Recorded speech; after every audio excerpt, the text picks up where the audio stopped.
to make these intersections safer for our children and seniors, fill in the sidewalk gaps, which we've got a significant number of gaps in our network, and provide bike lanes such that both cyclists and pedestrians can safely travel to and from downtown, BACC, Malta Elementary School, Kelly Park, the pool, BARC, and the soccer field.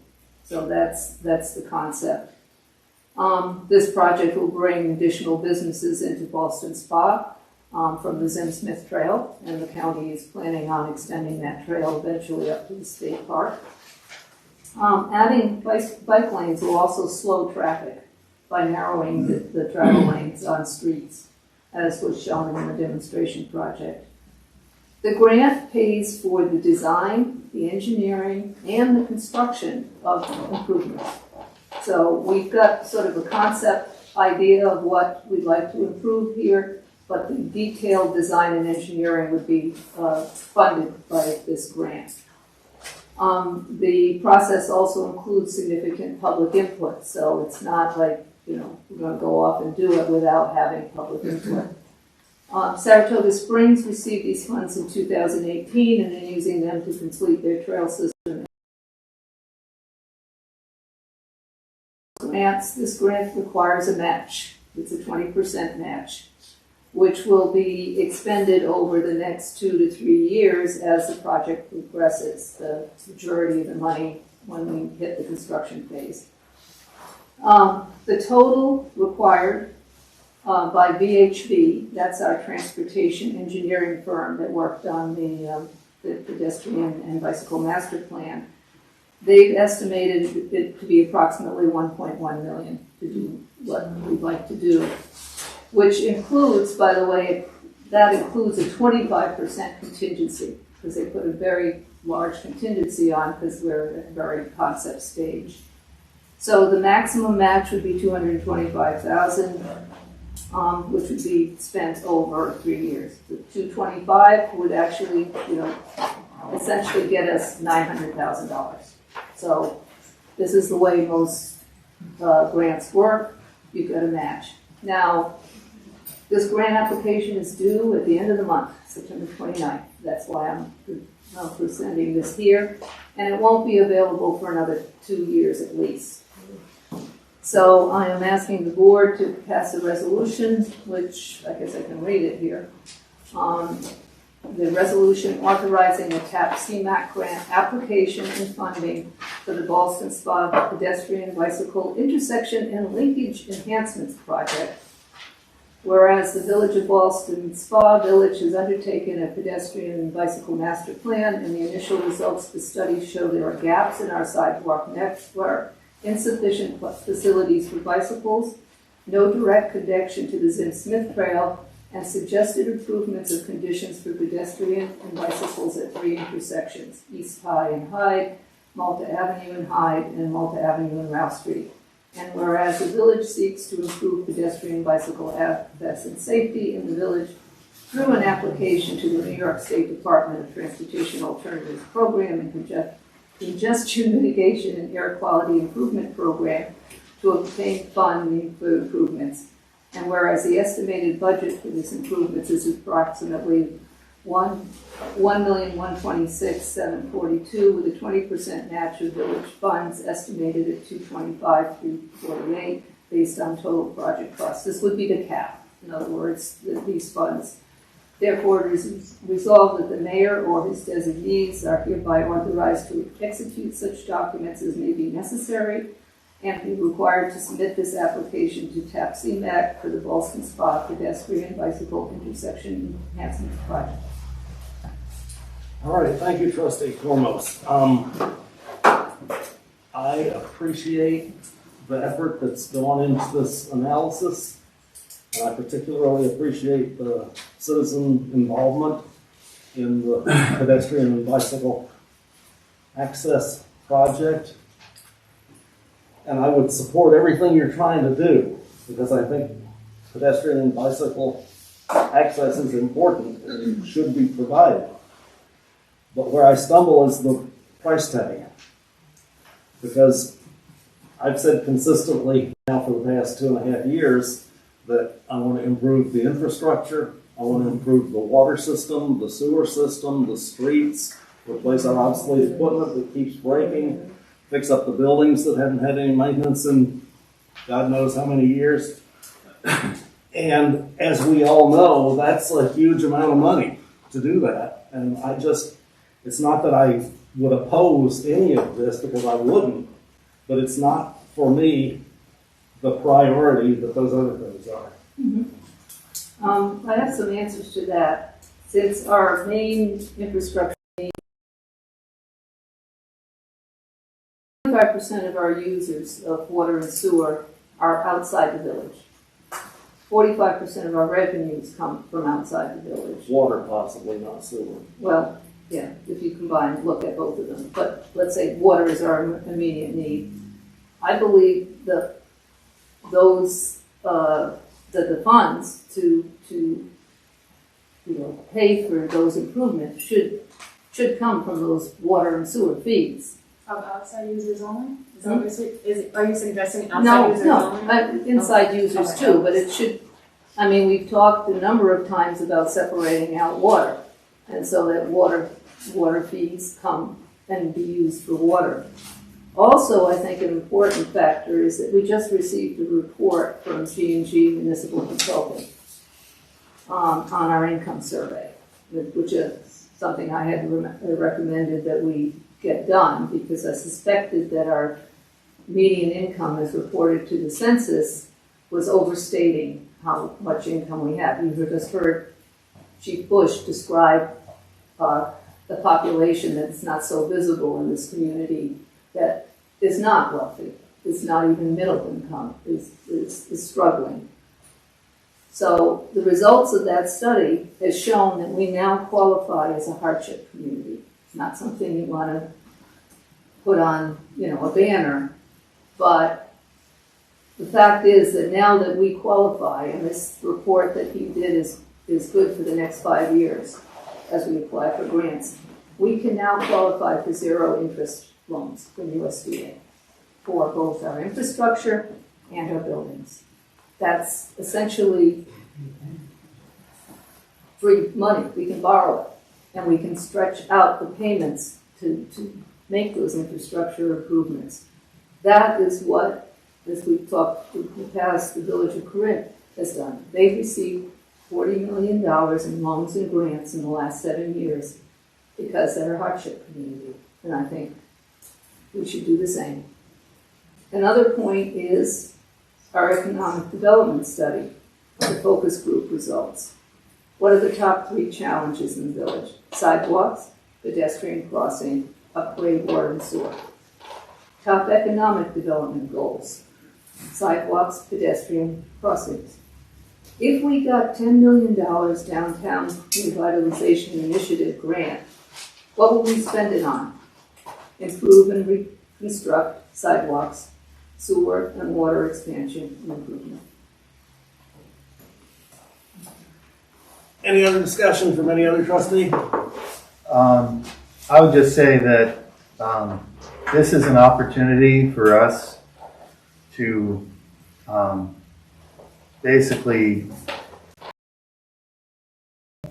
to get a lot more money to resolve some of the issues within, regarding sidewalk infrastructure, particularly locations near the school, and the Rouse Street area, Kelly Park, where there is no sidewalks right now, and it would be the biggest lift. To do that, that was one of the reasons that fees with the previously proposed sidewalk plan had to be what they were. So, because there were areas that were going to cost a lot of money because there was no infrastructure. Now we have an opportunity to help pay for that and also get some other benefits out of it too. I just think that, part of our contingency fund, my understanding, was foresee money for grants just like this.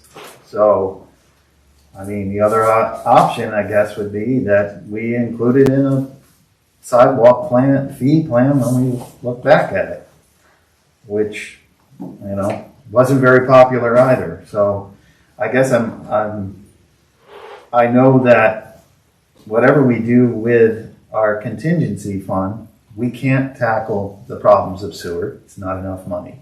We can't tackle the problems with water. It's not enough money.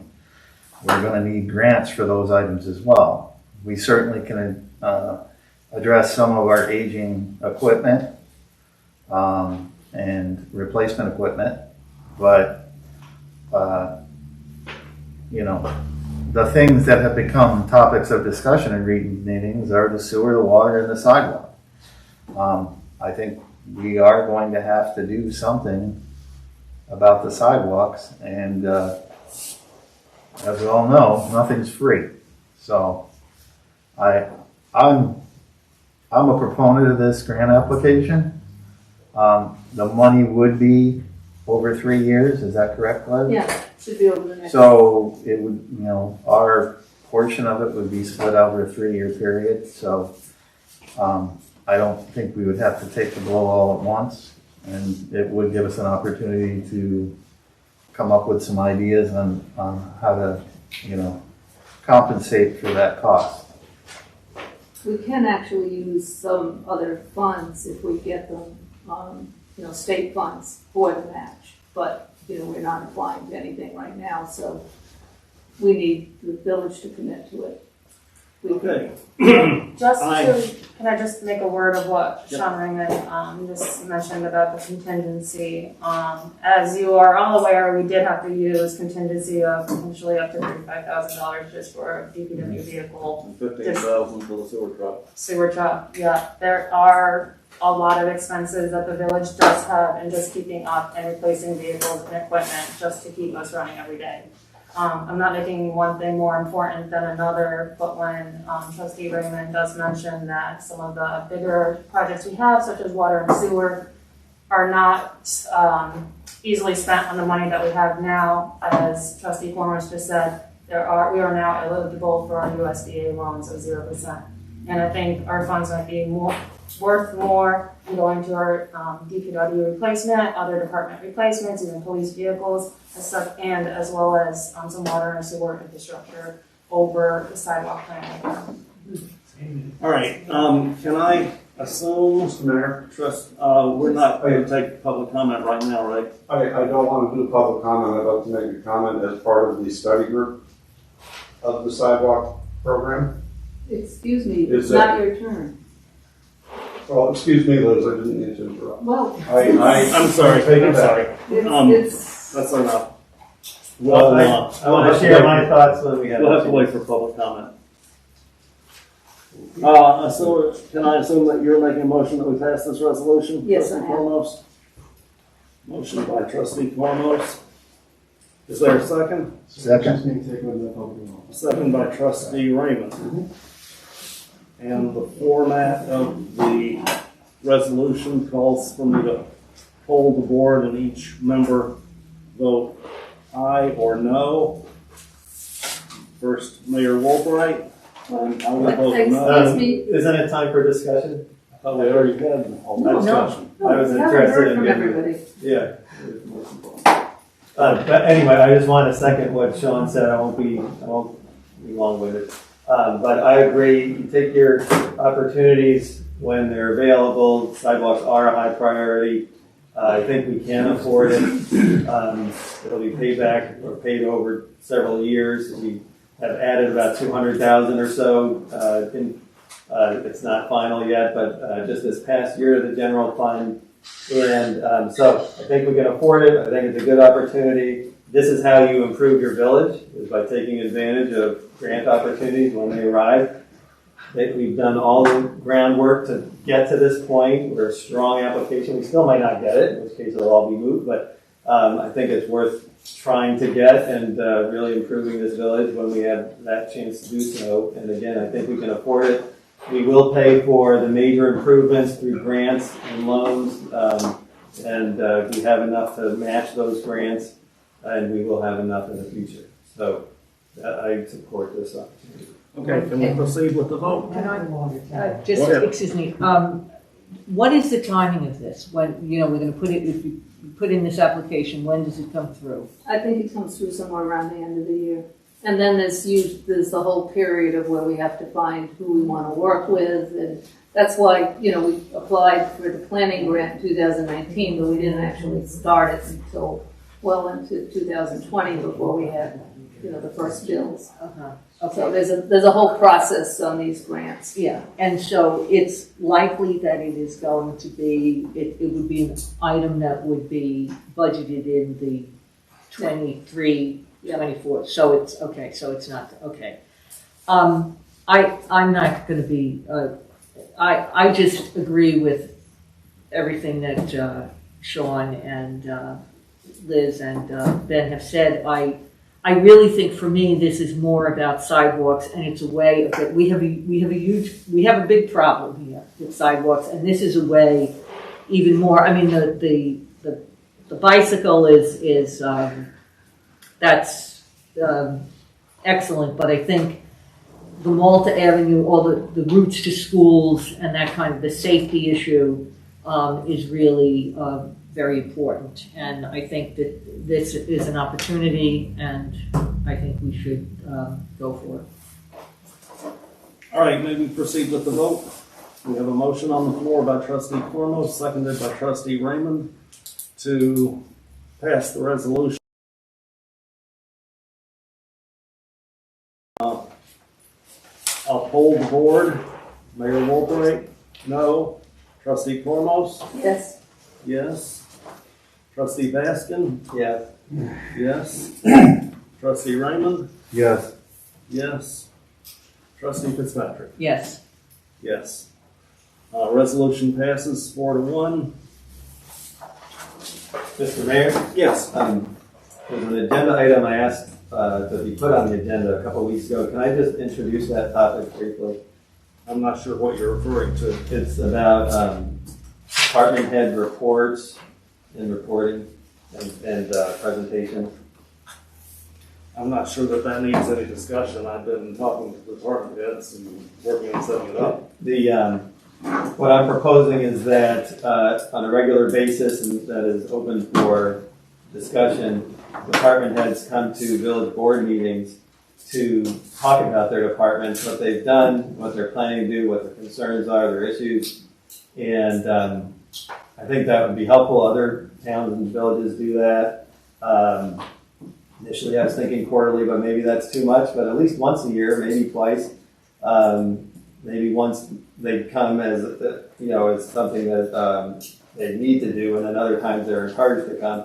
But it's not only good for us to hear from them directly, it's good for the public to hear from them directly, and it's a way for them to advocate on their own behalf for their department.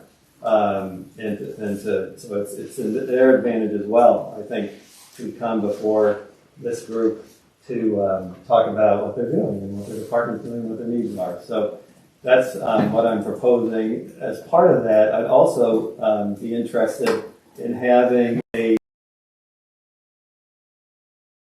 regularly, again, to be discussed about what calls come into the village hall and what are the topics of concern, and whether it's concern, whether it's praise and thanks, whatever it is. Yeah, we get a lot of those. Sometimes, because I think people expect that we're all going to hear that they called, and we don't always hear that they called. Some people have heard, and other people haven't, perhaps. When I talked to Jen, the new administrator, I was impressed with how many calls are coming in. I had no idea about and what they were about. So it made me realize there's a whole lot going on that I'm not aware of. I'd like to be more aware. So it's sort of a two-pronged agenda. One is the department heads come. The other is to track and record what the village is hearing from our public. And again, I recognize it's a little more work for everybody, and that's something about how to try to minimize, but I think the basic process and activity of doing that is worth doing. All right, well, nobody's ever argued about your idea about department heads coming in, and I'm working on that, so that really does not need to be addressed any further. The call log by the staff, unfortunately, is just my asking them to do yet one more thing while they're busy juggling the phones and the invoices and the people who come in to do this. And I guess I'm not convinced that it's a good thing to ask them to do. If I could figure out some way to do it besides asking the same people who are doing all that constant work to sit there and do one more thing at the same time, I've got no objection, but I just haven't come up with a good mechanism for doing that. I would think some sort of a check sheet or something, while you're, I mean, I will say we do get our repetitive throughout the year. I mean, we have our standard tax calls, we have our standard water utility calls, depending on the bills. We do direct a lot of calls. I'm not quite sure what more information you could get that would be beneficial to the calls we get. Well, I'd like, I guess, a little more beyond the anecdotal. How many calls are we getting? 10? Are we getting 100? And what is the range of issues? And what exactly are they saying in terms of those issues? Well, I feel that issues that we do get at hand are directed to the person in which it's an issue too.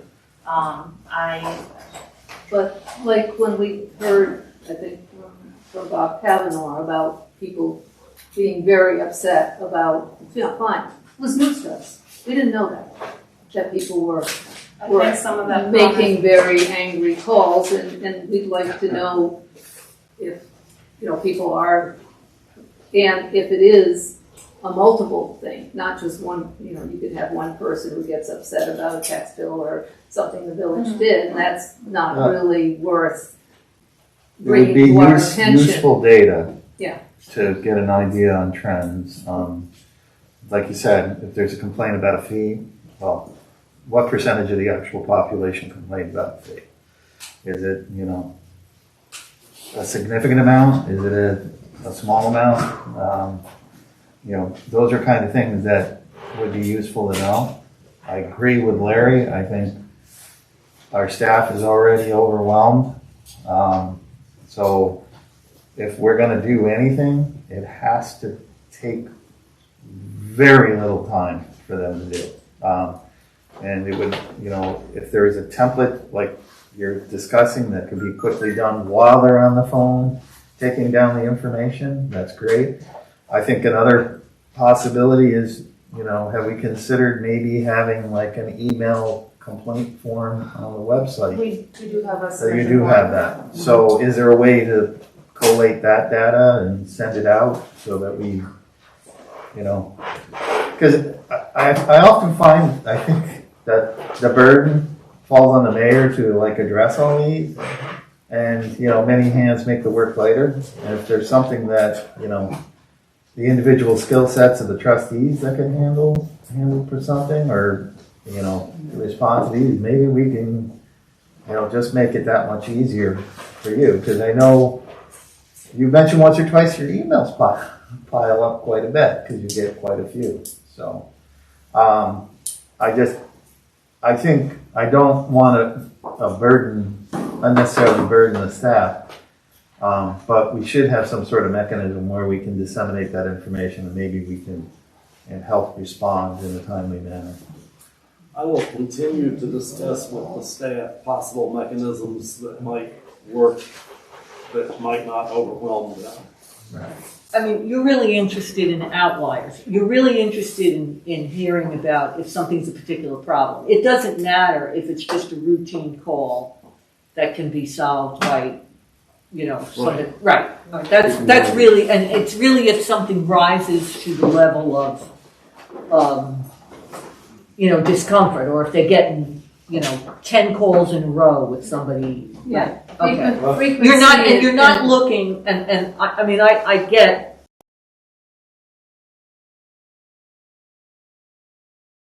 the time that it takes to do administration. So, and you're not, as long as you're not looking for something scientific, or my sense is, I don't want to get into a data collection exercise for somebody, because that is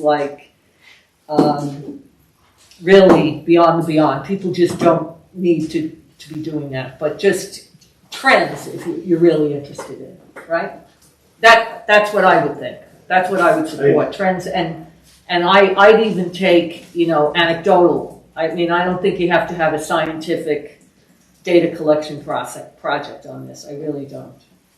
Well, I think this can evolve as we go. I think it could potentially be helpful, for example, to take someone's name and number. The best customer service is one in which you get back to people, and so then you would need their name and number, not just a tally.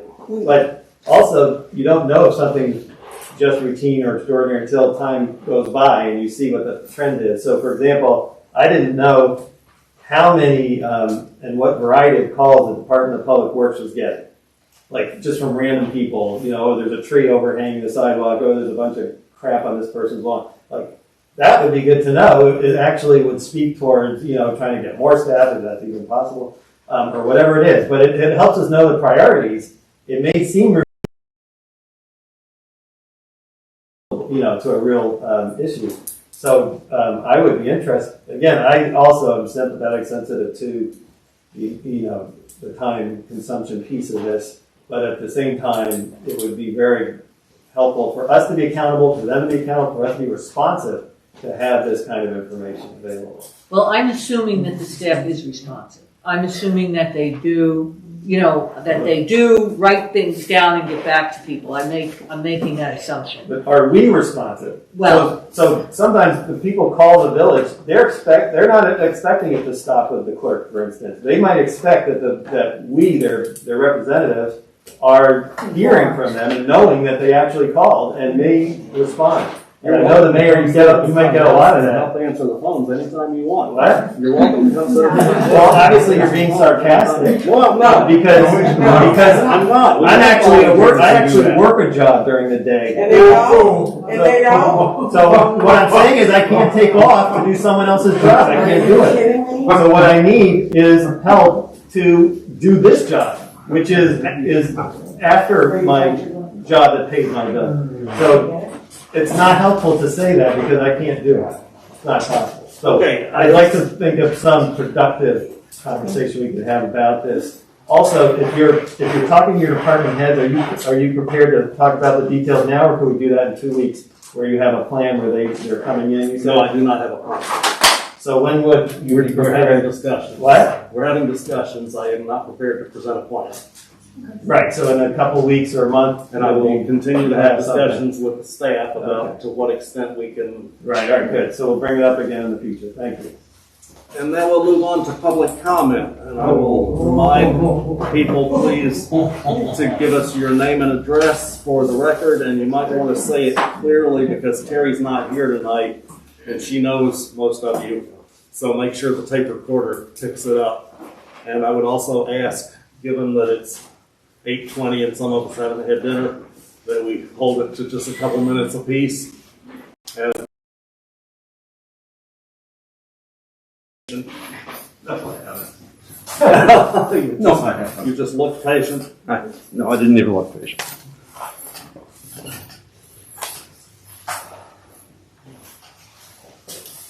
Ray Otten, 16 Millbrook Avenue, Ballston, Spa, New York. First thing I'm going to talk about is what was proposed as far as the kids'